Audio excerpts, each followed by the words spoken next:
On the bench? Yeah, out there. I find her standing by the railing at an empty park that overlooks the ocean.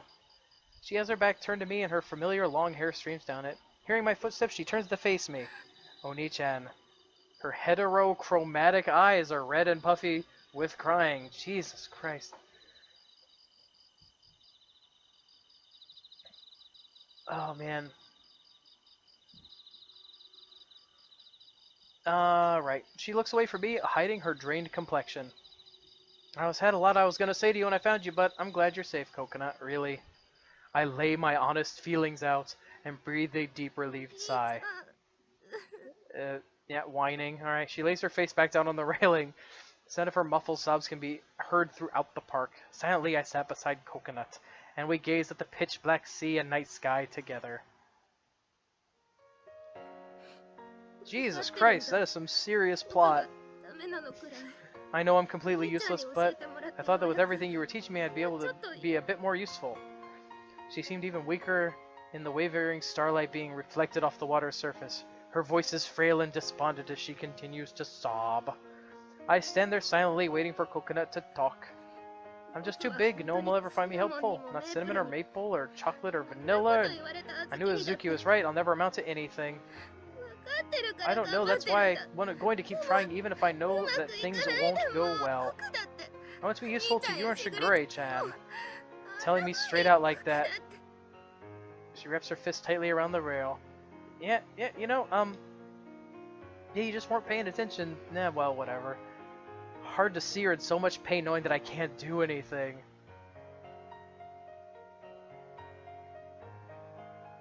Coconut, I understand that nothing I say will reach her now. Words won't help, but... Oh, jeez. Cleavage will. Jesus. Oni-chan, I put my arms around her trembling shoulders and tenderly brush her cheek. She might be bigger than any of the other cat girls, but despite how she looks, she's actually the most gentle, delicate, and helpless of them all. I feel like I'll break her if I hug too tight. As if I'm giving her my strength, I embrace her and whisper into her ear as gently as I can. Get back in the kitchen. Haven't I told you? You're always so impatient. Her voice is much calmer than before, and she begins to loosen up just a little bit. Chocola might be sincere and cheerful, but it's because of those qualities that she's so awkward and messes up a lot. Then he gave her lots of tea. Vanilla is smart, but she's always so apathetic. Maple says rude things to customers too, and Cinnamon always spaces out and ends up ignoring everything else around her. With a wry smile, I continue to look at the speechless Coconut. Azuki's always sarcastic, and it causes a lot of problems. Hence, right now. Even Shigure pushes herself too hard and bites off more than she can chew sometimes. And of course, I'm always bossing everyone around and making them do things how I want them to be done, because you're the boss. Even now, I'm at a loss because I can't seem to make you feel any better. Yes, repeat that. Coconut, you may be a little insecure, vain, and clumsy, but when it comes to physical strength, you have everyone beat. You're always trying your hardest, even if someone like me tries her best, that doesn't mean I bring her close and firmly embrace her shaking head. Plot. Cinnamelons. That's the word, cinnamelons. It all depends on how you look at it. Human, cat girl, it doesn't matter. Everyone has a good and bad traits. Coconut, do you dislike other cat girls because of their flaws? You and Azuki are always fighting, but do you really hate her? I don't hate her. I wouldn't hate her just for that. And tears drip down her cheeks. Yeah, I wouldn't either. If there are parts that you dislike about her, doesn't mean you hate her. Just because in the end, we are family. At least that's how I feel. Oh god. Oni-chan. Oni-chan. Fucking Tourette's. Even though we're not blood related, you're still a precious member of the Minaduki family, aren't you? At the very least, I consider you to be my youngest sister, just like Shigure is, even if you hate me, okay? Oh, whine.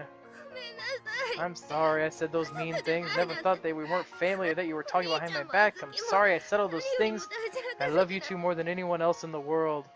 Oh, Jesus.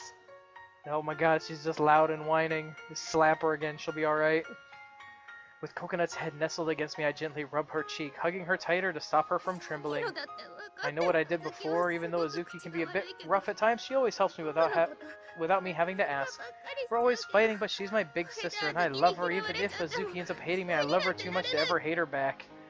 I gently wipe the tears from Coconut's left cheek. Does it still hurt where Azuki hit you? No, it's fine. Shh, does it hurt now? Oh, man. I'm sure that Azuki feels even worse. I need to apologize to Azuki. She might not ever forgive me, but I need to apologize. And she's howling. You're a cat, not a dog. Poof, instantly better. So about Azuki. Ta-da! People are gonna hear you cry if you cry that loudly. She's like the only one who actually walks. Usually people just Roomba around. Azuki? With her usual nonchalant attitude, she snorts, turning her head away in embarrassment. You sure are a handful, you dumb cat girl. She approaches Coconut as she speaks. Slap her. Sorry I said such mean things. Doesn't make us a family. That doesn't make us not family. Not even about whether we're blood related or not. You're my little sister. Even if you don't think so, that's the truth. Nuts. These nuts. Ah, got it. Doesn't matter how much we fight or what we say to each other. We always make up for it. We're family, right? I'm sorry. Hug each other tightly, putting aside all their issues, and don't let each other go. Isn't it like, cause yeah, you said that they only like there's always two in each pairing of sex scene rather. So this is gonna be these two. Gotcha. It's all my fault. Will you forgive me? No one knows how hard you try and more than me. Nuts. So quit howling. Big sisters who make their little sisters cry are just the worst. Thank you. Geez, you're sure one cute little handful. Nuts. Handful of nuts. Heavy drops begin to roll down Azuki's face. She's crying mercury. She'll die in moments. As she gently pats Coconut again and again. It was a pretty eventful night. I'm glad we were able to make up in the end. As I try to hold back my own tears, I look at Azuki and Coconut as they continue to embrace each other. It's gotten really late. I look at the time to see it's already past 11. Sorry I wasted so much of your time. It's not just your fault, you know. Only one of us is allowed to make self-depreciating jokes. You're being so nice all of a sudden. Shut up! I'm always nice, bitch! She says, embarrassed. She snorts lightly, letting her facade slip a bit. I don't want to ruin this charming scene. Since you guys have made up each other now, why don't you stay at my place tonight? Like just to stay over, you know, just that's the objective, is to just whatever. So you're saying you want us to sleep with you since Chicole and Vanilla aren't there, is that it? Yeah, I mean that is really what he's saying, but whatever. You think I'm some kind of loose cat girl? I ain't falling for that so easy. Sleep with... Oh, that's... No, I'm just offering you a place to stay. You two are making the rest up. Methinks the lady doth protest too much. Getting back home now would be a pain in the ass. Guess got no choice. It means I gotta spend the night with Nuts. You really mean it? You mean it, you frigid bitch? I'm gonna hug you so tight while we sleep together. You're sleeping alone on the sofa then.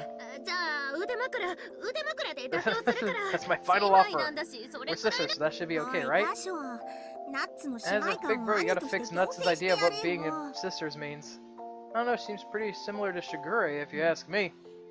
Well, Shigure's thirsty as hell, bruh. Yeah, you mentioned that, I guess you're right. Alright, so let's sleep together. I gotcha, just tonight. Thank you. Oh, Jesus. Hot, scissoring action. News at 11. Stars in the night sky twinkle down on us three mean dookies as we cheerfully make our way home.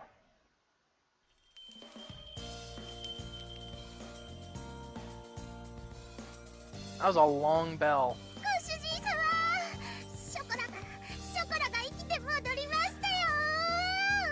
Well, since it is a new, since it is basically a new day in the game, I am going to be calling it for the evening. We're a little bit past the normal stream time, so if you guys have been having fun and you haven't already, feel free to hit the follow button. I don't just play this, of course. Jesus Christ, my throat would die.